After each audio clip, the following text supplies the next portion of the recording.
നമ്മൾ പണ്ട് പലപ്പോഴും തുമ്പിയെ പിടിച്ചിട്ട് കല്ലെടുക്കുന്ന ഒരു പരിപാടിയുണ്ട്. അതായത് അതിന് പറ്റാവുന്ന ഒരു എടുക്കാവുന്ന ഒരു വെയിറ്റ് ഉണ്ട്. ആ വെയിറ്റിനെങ്ങാട്ടി മേലേക്ക് നമ്മൾ ആ തുമ്പിനെ കൊണ്ട് നമ്മൾ വെയിറ്റ് എടുപ്പിക്കാൻ നോക്കും അല്ലേ? ഇതേപോലെ തന്നെയാണ് നമ്മളെ ഷോറൂമിലേക്ക് നമ്മൾ കടന്നു വന്നു കഴിഞ്ഞാൽ നമ്മൾ കാണുന്ന പല കാര്യങ്ങളും ഒന്ന് സെർച്ച് ചെയ്ത് നോക്കിയാൽ, നിങ്ങൾ ചുറ്റുപാടൊന്ന് സെർച്ച് ചെയ്ത് നോക്കിയാൽ, ഈവൻ ആദ്യം നിങ്ങൾ പോകേണ്ടത് നിങ്ങളെ വാഷിംഗ് റൂമിലേക്കാണ്. വാഷിംഗ് റൂമിൻ്റെ മെഷീനറി ചെക്ക് ചെയ്യുക. ഏത് ടൈപ്പ് ഓഫ് മെഷീനറിയാണ് നിങ്ങൾ യൂസ് ചെയ്യണത്, ആ മെഷീനറിക്ക് എത്ര തരം വണ്ടികൾ, എത്ര പ്രാവശ്യം വണ്ടികൾ അവിടെ വാഷ് ചെയ്ത് പോകുന്നുണ്ട്, അതിന് താങ്ങാവുന്ന കപ്പാസിറ്റി ആ മെഷീനുണ്ടോ? അതായത് ഒരു ട്രിപ്ലസ് പഞ്ചർ നമ്മൾ യൂസ് ചെയ്യുന്നുണ്ട്. പലരും സിംഗിൾ പഞ്ചറിൽ തന്നെയാണ് ഇപ്പോൾ ഉള്ളത്. എൻ്റെ ഒരു അഡ്വൈസ് എന്ന് പറഞ്ഞാൽ നിങ്ങളത് ട്രിപ്ലസ് പഞ്ചറിലേക്ക് മാറണം. നമ്മളൊരു ട്രിപ്ലസ് പഞ്ചർ തന്നെ പർച്ചേസ് ചെയ്യണ സമയത്ത് ഇനീഷ്യൽ നമുക്ക് 2 HP വേണോ, 3 HP വേണോ, 5 HP വേണോ എന്നുള്ള ലെവലിലേക്ക് നമ്മൾ ചിന്തിച്ച് പോകാറുണ്ട്. പലപ്പോഴും നമ്മൾ റേറ്റ് കേട്ട് കഴിഞ്ഞാൽ പലപ്പോഴും 3 HP മതി അല്ലെങ്കിൽ 2 HP മതി, ആ ഒരു ലെവലിലേക്ക് ചിലപ്പോൾ മാറാറുണ്ട്. എന്തിനാണ് ശരിക്ക് ഈ ഒരു കാറ്റഗറി HP നമ്മൾ കൊടുക്കുന്നത്? ഹൈ പ്രഷർ വാഷറിൻ്റെ ഒരു ഹോഴ്സ് പവർ എന്ന് പറയാം അല്ലേ, നമ്മളെ HP എന്ന് പറയുന്നത് എന്തിനാണ് കൊടുക്കുന്നത്? സിമ്പിളായിട്ട് ഞാൻ നേരത്തെ പറഞ്ഞ പണിയാണ്, ഈ തുമ്പിനെ കൊണ്ട് കല്ലെടുക്കുന്ന പരിപാടി ഒഴിവാക്കാൻ വേണ്ടിയിട്ടാണ്. അതായത് നിങ്ങൾ ഏത് തരം മെഷീൻ മേടിക്കണം, ഏത് തരം മെഷീൻ വെക്കണം എന്നുള്ളത് ജസ്റ്റ് പറഞ്ഞുതരാം. ആദ്യത്തേത്, നമ്മൾ ഒരു 2 HP ആണെങ്കിൽ മിനിമം നിങ്ങൾ ഒരു ആവറേജ് ഒരു മാസം നിങ്ങൾ വർക്ക്, നിങ്ങളൊരു ബിസിനസ് തുടങ്ങിയ ആൾക്കാരാണെങ്കിലും നിങ്ങൾക്കറിയാം ഏകദേശം ആ ഒരു ലൊക്കാലിറ്റി അനുസരിച്ച് എത്ര വർക്ക് വരാമെന്നുള്ളത്.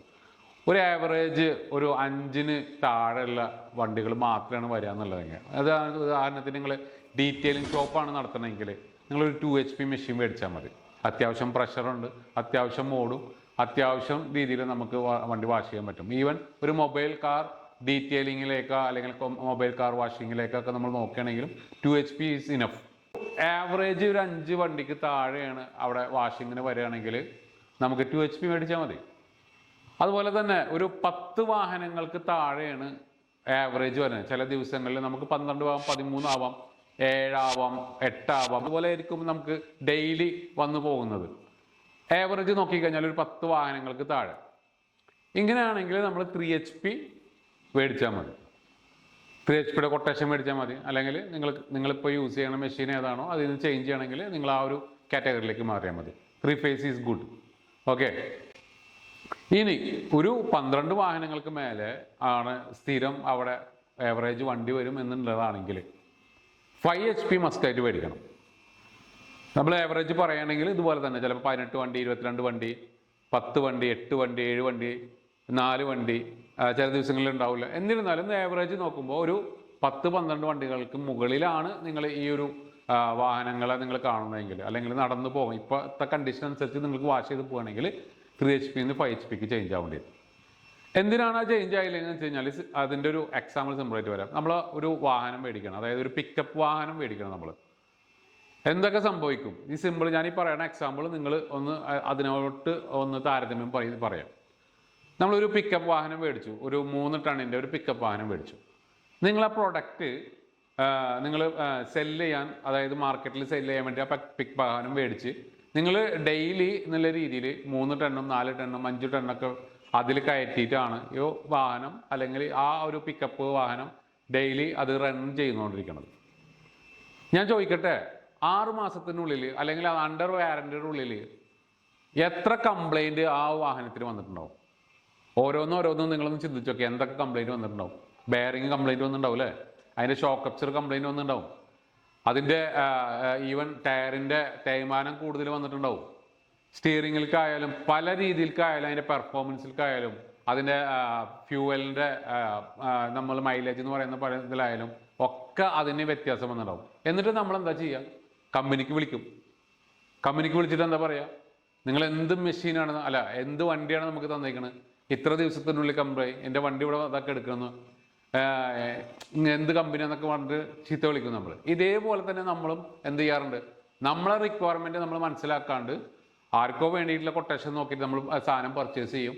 എന്നിട്ടത് ഓവർ ലോഡായിട്ട് എന്ത് ചെയ്യും? തുമ്പിനെ കൊണ്ട് കല്ലെടുപ്പിക്കുന്ന പോലെ പണിയെടുപ്പിച്ചിട്ട് അത് പെട്ടെന്ന് അണ്ടർ വാറന്റിയുടെ കംപ്ലൈൻറ്റ് വന്ന് നമ്മൾ ആരെ ചീത്ത അറിയാൻ തുടങ്ങും. എവിടെ നിന്നാണോ നമ്മൾ മെഷീൻ പർച്ചേസ് ചെയ്തത് അവിടെ വിളിച്ചിട്ട് എന്ത് ചെയ്യും? നമ്മൾ എന്ത് മെഷീനാണ് തന്നിട്ടില്ല നിൽക്കും. ഇതുപോലത്തെ പല പ്രശ്നങ്ങളും നമുക്ക് ഉണ്ടാവാറുണ്ട്. ഈവൻ 3 ഫേസ് മെഷീൻ നമ്മൾ മേടിക്കുന്ന സമയത്ത് പ്രിവെൻറ്റർ വെക്കാറില്ല. 3 ഫേസ് മെഷീൻ എന്ന് പറഞ്ഞു കഴിഞ്ഞാൽ RGB, അതായത് നമുക്ക് 3 ലൈൻ വന്നാലാണ് അത് വർക്ക് ചെയ്യാൻ പാടുള്ളൂ. പക്ഷെ നമ്മുടെ ഇന്നത്തെ കേരളത്തിലെ അവസ്ഥ നോക്കി വരികയാണെങ്കിൽ ഓൾറെഡി 2 ലൈനിലും നമുക്ക് മെഷീൻ വർക്ക് ചെയ്യണം കാണാം. ചില സമയത്ത് 2 ലൈൻ ഉണ്ടാവാറില്ല, 1 ലൈനിൽ തന്നെ വർക്ക് ചെയ്യും. ഇങ്ങനെ വരുമ്പോൾ എന്താ വെച്ചാൽ അതിൻ്റെ കോയിൽ കത്തിപ്പോവും. അപ്പോൾ അതുകൊണ്ട് തന്നെ പലപ്പോഴും നമ്മളെ ഭാഗത്തുനിന്ന് ചിന്തിക്കേണ്ട പല കാര്യങ്ങളും നമ്മൾ ചെയ്യണം, പ്രിവെൻറ്റർ യൂസ് ചെയ്യണം. അതുപോലെ തന്നെ സിംഗിൾ ഫേസ് മെഷീൻ നമ്മൾ യൂസ് ചെയ്യുന്നിടത്ത് ഒരു വാക്യൂം ക്ലീനർ ഉണ്ടാവുള്ളൂ. ഇനി ഡീറ്റെയിലിംഗ് റൂമിലേക്ക് ചെന്ന് കഴിഞ്ഞാൽ അവിടെ ഒരു DA മെഷീൻ അല്ലെങ്കിൽ ഒരു റോട്ടറി മെഷീൻ നമ്മൾ മേടിച്ചിട്ടുണ്ടാവുള്ളൂ ഇനീഷ്യലി. അതന്നെ ആയിരിക്കും നമ്മൾ ബിസിനസ് റൺ ചെയ്ത് പോകുന്ന സമയത്തും അതേ മെഷീൻ വെച്ചിട്ട് തന്നെ ആയിരിക്കും നമ്മൾ പണിയെടുക്കേണ്ടാവുക. അപ്പോൾ എന്തായിരിക്കും അതിൻ്റെ ഒരു ക്വാളിറ്റി അല്ലെങ്കിൽ ആ മെഷീൻ്റെ അവസ്ഥ? അതായത് ഒരു മിനിമം ഒരു സിംഗിൾ ഫേസ് മെഷീന് 15 മിനിറ്റിന് മേലേക്ക് നിങ്ങൾ കണ്ടിന്യൂസ് വർക്ക് ചെയ്ത് കഴിഞ്ഞാൽ ആ സാധനം കംപ്ലൈൻ്റ് ആവുന്നതാണ്. ഈവൻ നമ്മളെ വീട്ടിലത്തെ മിക്സി ആയിക്കോട്ടെ, എന്ത് മെഷീൻ ആയിക്കോട്ടെ. അപ്പോൾ ഇതുപോലെ ഓരോ സാധനവും നിങ്ങൾ എടുത്തു കഴിഞ്ഞാൽ നിങ്ങൾ അതിന് യൂസ് ചെയ്യുന്ന വർക്കിന് കൊടുക്കുന്ന എക്സ്ട്രാ ഒരു അതിൻ്റെ ഒരു തലവേദന എന്ന് പറയും നമ്മൾ, അല്ലേ? അതല്ലെങ്കിൽ അതിന് താങ്ങാൻ പറ്റാത്ത ഒരു ഇതിലേക്ക് നിങ്ങൾ കൊണ്ടുപോയി കഴിഞ്ഞാൽ നമ്മളിൽ കയ്യിൽ അസറ്റായിട്ട് മേടിച്ച് വെച്ചാൽ നല്ല മെഷീനറി കംപ്ലൈൻ്റ് ആകാൻ സാധ്യത വളരെ കൂടുതലാണ്.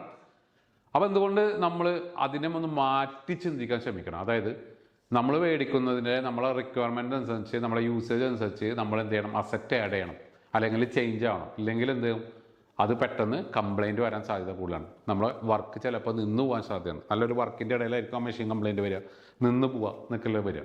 ഇനി ഈ മെഷീനൊക്കെ നമ്മൾ യൂസ് ചെയ്യണ സമയത്ത് ചില സൗണ്ടുകളിലൊക്കെ വന്നു കഴിഞ്ഞാൽ ചില വ്യത്യാസം, ഇപ്പോൾ ഗണ്ണൊക്കെ യൂസ് ചെയ്യണ സമയത്ത് ഗണ്ണിനൊക്കെ ഒരു ഷിവറിങ് ഒക്കെ വന്നു കഴിഞ്ഞാൽ അപ്പോൾ നമ്മൾ വർക്ക് നിർത്തണം. ഒരിക്കലും നിങ്ങൾ ഒരു എക്സിക്യൂട്ടീവ് വരാൻ വേണ്ടി അല്ലെങ്കിൽ മെഷീൻ നിൽക്കാൻ വേണ്ടി നിൽക്കരുത്.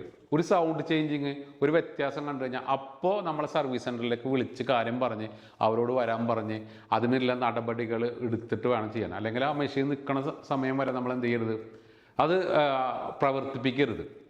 അപ്പോൾ ഇതുപോലത്തെ ഓരോ ഓയിൽ ചേഞ്ച് ചെയ്യുന്ന സമയത്താണെങ്കിൽ ഓയിൽ ചേഞ്ച് ചെയ്യും. നമ്മളിപ്പോൾ നമ്മളെ കാറാണെങ്കിലും നമ്മൾ എന്ത് ചെയ്യും, അതിൻ്റെ കറക്റ്റ് ടൈമിൽ അത് സർവീസ് ചെയ്യും, നമ്മൾ കൊണ്ടു കൊടുക്കും. അതുപോലെ ഓയിൽ ചെയ്യുന്ന സമയത്ത് ഓയിൽ ചേഞ്ച് ചെയ്യും. അത് കഴുകി വൃത്തിയാക്കേണ്ട സമയത്ത് നമ്മൾ കഴുകി വൃത്തിയാക്കും. ഇപ്പോൾ നമ്മളെ ഡീറ്റെയിലിംഗ് റൂമിനോ അതല്ലെങ്കിൽ കാർ വാഷ് റൂമിൻ്റെ ഉള്ളിലേക്കൊന്ന് പോയി നമ്മുടെ മെഷീനറിയൊക്കെ നോക്കി നോക്കിയാൽ അവിടെ ചിലപ്പോൾ ആലും അതുപോലെ തന്നെ ചിലപ്പോൾ പാമ്പ് വരെ വന്നിട്ടുണ്ടാവും വൃത്തിയാക്കാണ്ട് ഇട്ടിട്ട്, അല്ലേ? അപ്പോൾ നമ്മളെ മെഷീനായാലും നമ്മളെ ഏത് സംഭവമായി കഴിഞ്ഞാലും നമ്മളെ അസറ്റ് എപ്പോഴും എന്ത് ചെയ്യണം, നല്ല രീതിയിൽ വൃത്തിയാക്കി കഴുകി വൃത്തിയാക്കി അതിൻ്റെ മെയിൻ്റെനൻസും പക്കാ രീതിയിൽ കൊണ്ടു നടന്നു കഴിഞ്ഞാൽ പിന്നെ നേരത്തെ പറഞ്ഞ പോലെ നിങ്ങൾക്ക് ആവശ്യമുള്ള ലോഡിലൂടെ ഉള്ള സാധനങ്ങൾ നിങ്ങൾ പർച്ചേസ് ചെയ്ത് കറക്റ്റ് പോയി കഴിഞ്ഞാൽ അല്ലെങ്കിൽ എക്സ്ട്രാ നമ്മൾ മേടിക്കണം. അതുപോലൊക്കെ ചെയ്ത് കഴിഞ്ഞാൽ നമുക്ക് എന്ത് ചെയ്യും, നമ്മളെ ബിസിനസ്സും നമ്മളെ വർക്കും നല്ല രീതിയിൽ കൊണ്ടുപോകാൻ പറ്റും. അപ്പോൾ എന്നീ പറഞ്ഞ ടിപ്പ് ഒരു ഷോറൂം മാനേജ് ചെയ്യണ സമയത്ത് അല്ലെങ്കിൽ ഒരു സാധനം പർച്ചേസ് ചെയ്യണ സമയത്ത്, അസറ്റ് പർച്ചേസ് ചെയ്യണ സമയത്ത്, മെഷീനറി പർച്ചേസ് ചെയ്യണ സമയത്ത് നമ്മൾ ഭാവിയും കൂടി ചിന്തിക്കുക. നമുക്ക് വർക്ക് വരുന്ന സമയത്ത് ഒരു മെഷീനല്ല, അതിനെ ഇരട്ടിക്കാനുള്ള സമയത്ത് നമുക്ക് ആ ഒരു ഇൻവെസ്റ്റ്മെൻറ്റ് നമ്മൾ കരുതി വെക്കണം, അത് മാറ്റി വെക്കണം, നമ്മളെ മെഷീനറി ചേഞ്ച് വരുത്തണം, ആഡ് ചെയ്യണം. ഇതൊക്കെ നമ്മൾ ചിന്തിച്ച് കഴിഞ്ഞാൽ നല്ല രീതിയിൽ സ്മൂത്തായിട്ട് റൺ ചെയ്യാൻ പോകും. അപ്പോൾ ഇതുമായി ബന്ധപ്പെട്ടുള്ള കാര്യങ്ങൾ മനസ്സിലായിട്ടുണ്ടെങ്കിൽ കമൻറ്റ് ചെയ്യാം, നമുക്ക് ചാറ്റ് ചെയ്യാവുന്നതാണ്. Thank you.